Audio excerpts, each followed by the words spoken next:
Kinross is one of the larger gold mines in the world, make about 2.5 million ounces a year.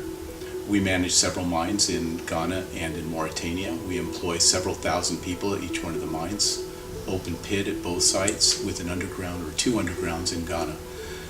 We manage the operations from a regional standpoint here in the Las Palmas office. We manage operations, finance, and safety from here. And we find it to be a great place to have a regional office. It's originally had 4 regions, and they've restructured down to 3. We have the Americas, North and South America. We also have Russia, and then we have Africa. So we manage all the worldwide operations from those 3 regions.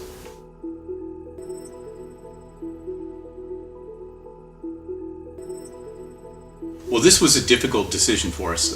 When we originally looked at moving into Africa, we had a large asset that we had just bought from Redback Mining, specifically in Mauritania, but with also properties in Ghana. We knew that we were going to build a large project in Mauritania, so we were looking for somewhere regionally close to Mauritania. So we looked at Paris, we looked at London, we looked at Dakar, and we looked in Morocco at Casablanca.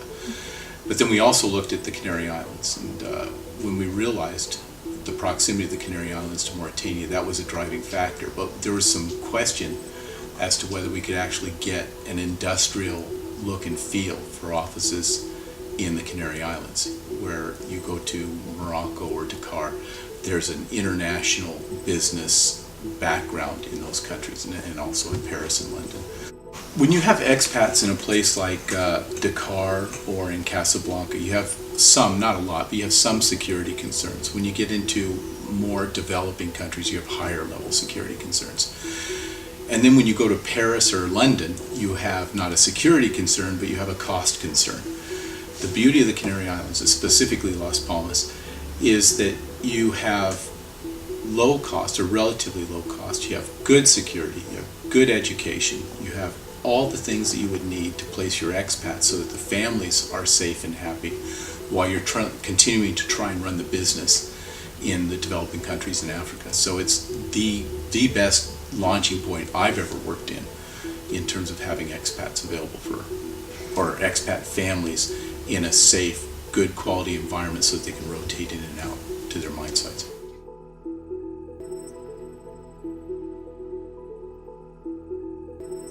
Absolutely. We can get the best qualified people, and they never want to go away. You know, there's a real problem in the mining industry in general where people rotate in and rotate out, and then when they get to the airport they just change which company they go to, and that's very common in Australia.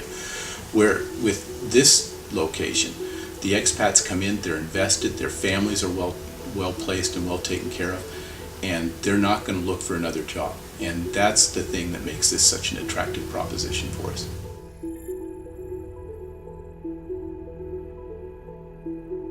Look, when we first got here, mining was not part of the business in the Canary Islands, so there was a lack of understanding for how we worked and what our challenges were. We had to set up 3 airplanes, flying in and out. We had to have expats who had their families here but were working somewhere else.